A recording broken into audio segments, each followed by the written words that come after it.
Hello student, good morning all of you. आप लोग कैसे हैं? उम्मीद करते हैं आप लोग ठीक ही होंगे। जैसा कि आप लोग क्लासों में चर्चा किया जा रहा, ऑनलाइन क्लासों में बताया जा रहा था कि जो विषय आप लोग को पढ़ाई जाएगी वह शाम के समय आपको वीडियो अपलोड कर दिया जाएगा। वह प्रोसेस जारी किया गया है, वह निरंतर लगातार चल रहा है। तो आप लोग ज़रूर इस वीडियो को देखें, जो कि चैनल आप लोग नाम जान ही रहे हैं।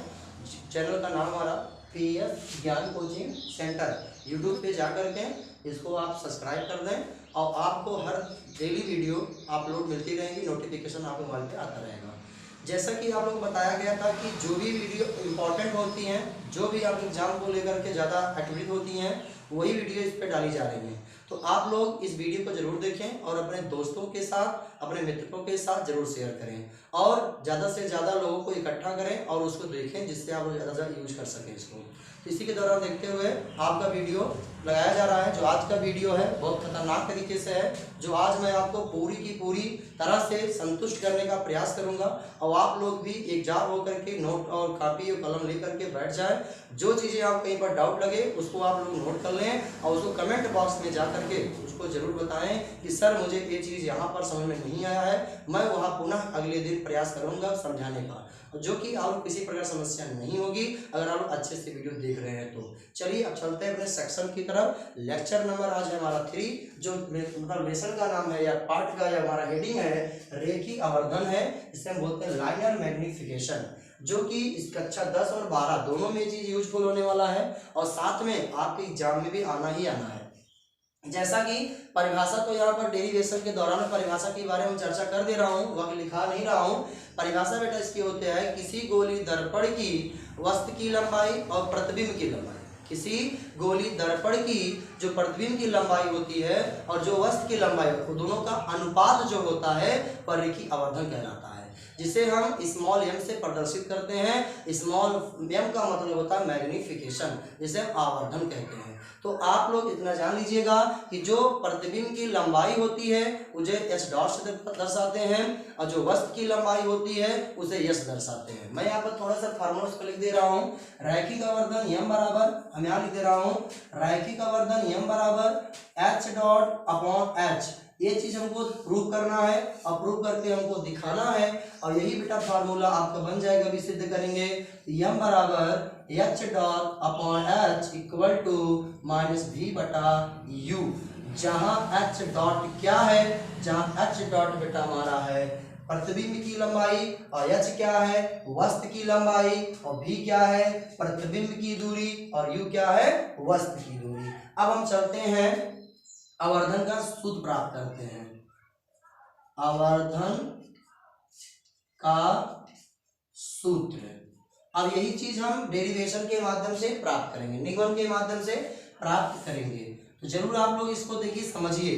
तो मैं पहले यहाँ पर ले रहा हूँ एक गोली दर्पण। एक गोली दर्पण की पेंटिंग हमेशा बाहर की तरफ होती है और इसमें जो होता है मुख्य अक्ष, या बोल सकते हैं कि इसके एक बिंदु पर, मध्य बिंदु पर ध्रुव होता है पीक, और इसी के समांतर में एक रेखा ले रहा हूँ।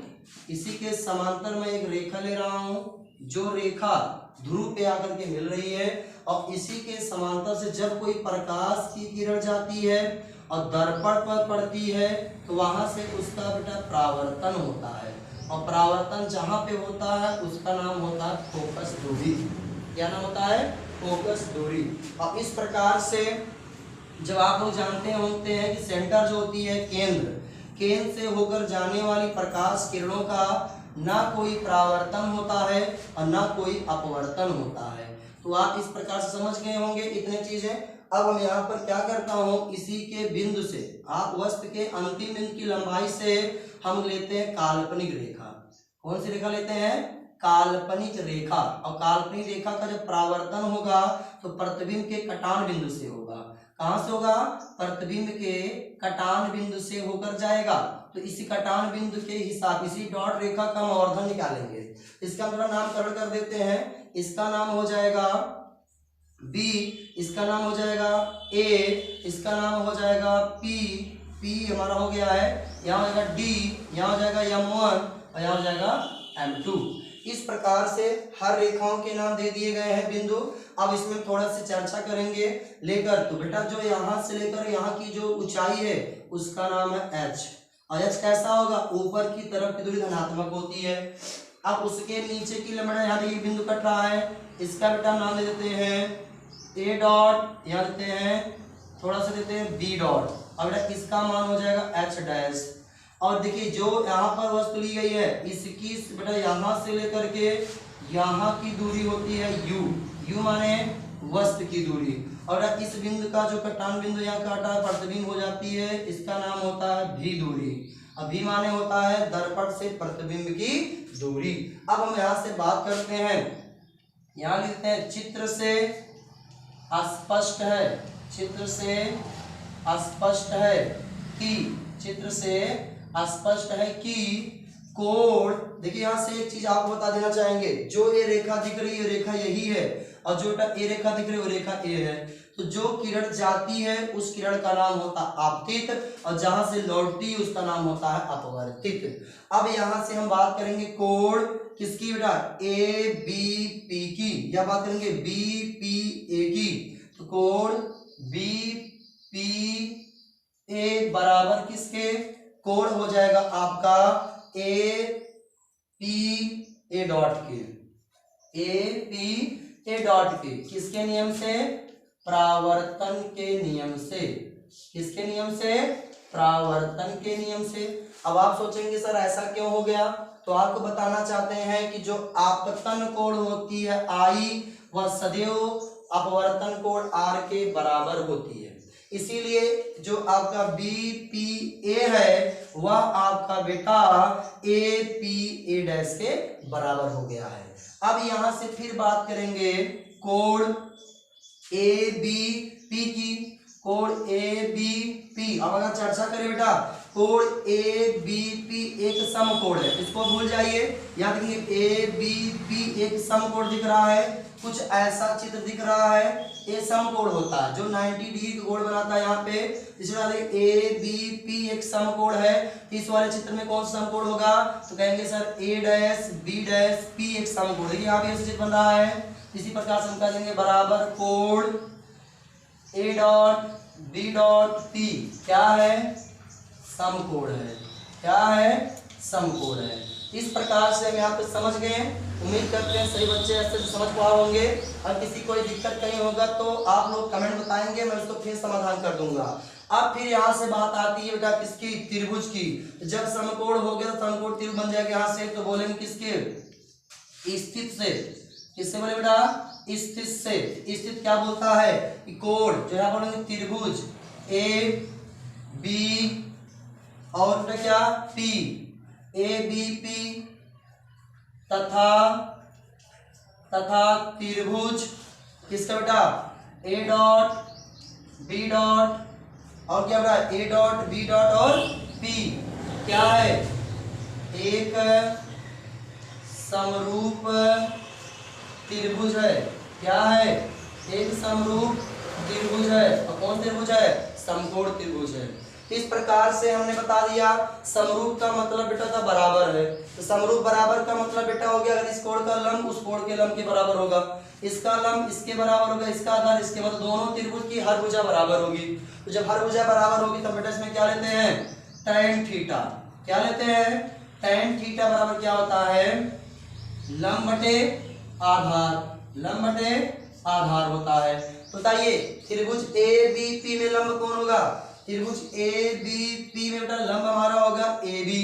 क्या होगा, ए बी। तो कह देंगे यहाँ सर ए बी अपॉन आधार क्या होगा, ए पी। तो कह देंगे आधार हमारा जाएगा ए पी बराबर। अब इस तरह बात करेंगे लंब क्या होगा, ए डॉट बी डॉट, आधार बेटा क्या होगा पी बी डॉट। समझ में आ गया। अब थोड़ा से प्रोसेस क्या होते हैं, अब क्या थोड़ा से प्रोसेस होते हैं बेटा कि इस वाले प्रोसेस में थोड़ा सा केयर करना होता है कि जो आपके लंब होते हैं लंब के अनुपात होते हैं और जो आपके आधार होते हैं आधार के अनुपात होते हैं। तो हमको थोड़ा सा ध्यान देना है कि हमको एच डैश फैलाना है। तो हम क्या कर सकते हैं, तो हम कह सकते हैं जो ए बी है वह ए डैश बी डैश के अनुपात हो जाएगा। इस चीज को हम यहाँ लिख देना होता है। यहाँ पर लिखूंगे चीज यहाँ आएगा, यहाँ नीचे जाएगा यहाँ लिखूंगा A dot B dot upon नीचे गया क्या मतलब क्या ए बी बराबर, जब बेटा ये इसके नीचे चला गया तो इसके ऊपर आएगा, यहाँ बनेगा पी बी डॉट अपॉन किसके ए बी के। अब क्या करते हैं, अब इसमें सबके मान को दर्शा देते हैं। मान क्या दर्शाना, देखिए थोड़ा ध्यान से। ए डैश बी डैश का मान कितना है, यहाँ लिख दे रहा हूँ ए डैश, समीकरण इसको मान ले रहा हूँ 3। हम समीकरण 3 बनाया गया, चलिए समीकरण को 1 मान ले रहा हूँ, समीकरण 1 मान लिया मैंने। ए डॉट बी डॉट बराबर क्या है, ए डॉट बी डॉट बराबर है माइनस एच डॉट। और फिर क्या देंगे, ए बी का मान कितना है, तो ए बी का बेटा डॉट का मान है ऊपर वाला, तो कह देंगे मान है एच वाला मान। फिर क्या बोल देंगे बेटा, हमारा हो जाएगा आपका P B dot. P B dot का मान कितना है पी, और बी डॉट का मान कितना है, बोलेंगे सर माइनस भी है, क्या है माइनस भी है। और फिर बोल देंगे बेटा इसके नीचे थोड़ा सा और प्रयास कर देते हैं, एक बच रहा है ए बी, तो ए बी का मान कितना है, तो बेटा ए से लेकर के बी का, ए से लेकर, अच्छा सॉरी यहाँ आ जाएगा ए बी 2 बार हो गया क्या, सॉरी गलती हो गया, यहाँ पे थोड़ा सा बच्चे क्लियर करेंगे, यहाँ से एपी होगा बेटा, यहाँ पर क्या होगा एपी होगा, थोड़ा सा गलती हो गया, यहाँ एपी होगा, थोड़ा सा मिस्टेक हो गया था समझाने में, यहाँ एपी बेटा, क्योंकि ये चीज जब ऊपर आएगा ना, यहाँ चीज बेटा ये चीज आपके ऊपर हो जाएगा, ये चीज नीचे अगर ये चीज यहाँ इसके पास गया है तो ये आपके ऊपर आ जाएगा। तो हाँ ए वाला बेटा नीचे, अगर ये चीज यहाँ गया हुआ है तो एपी आपका कहाँ चला जाएगा, एपी आपका थोड़ा से रुके रहेंगे, ए डॉट बी डॉट हो गया, ए आपका ए बी जाके नीचे हो गया, बटे में हो गया, तो आपका ए पी बी डॉट ऊपर आ जाएगा, पी बी डॉट हो गया, और नीचे आपका ए पी हो गया। चलिए अब यहाँ पर बात करें किसकी, हम बेटा बात करेंगे ए पी की। ए पी का मान कितना बेटा, ए से लेकर पी का मान कितना यू है, यानी देंगे माइनस यू रख देंगे। अब सभी के मान यहाँ से रख दीजिए, तो समीकरण 1 में मान रखने पर, समीकरण 1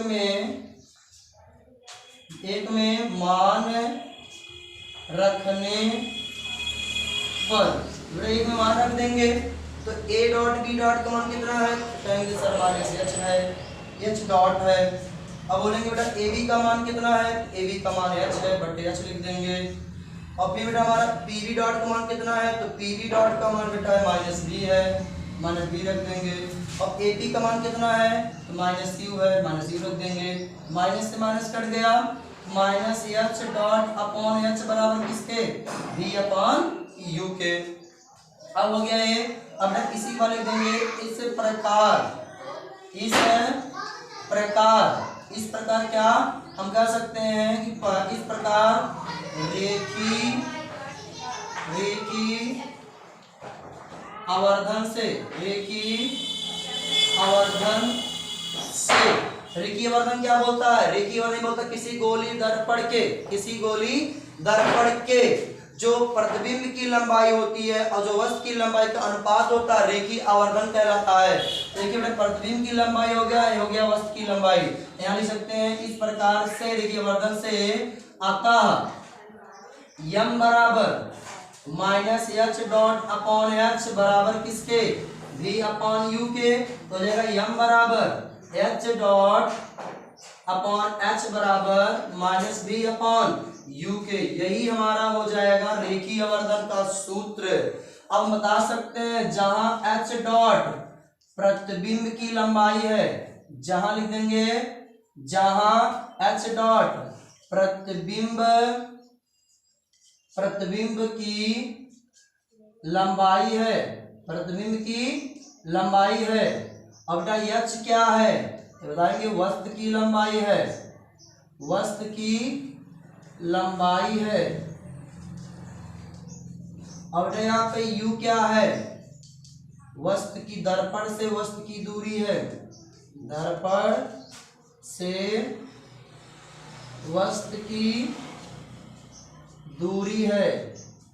और भी क्या है, दर्पण से प्रतिबिंब की दूरी है, दर्पण से प्रतिबिंब की दूरी है। इस प्रकार से हमारा डेरिवेशन यहाँ से समाप्त हो जाता है। उम्मीद करते हैं सभी बच्चे इसको से समझ पाए होंगे। बाकी बच्चे इस वीडियो को देखें और आपका सेक्शन यहाँ पर क्लोज किया जाता है। धन्यवाद।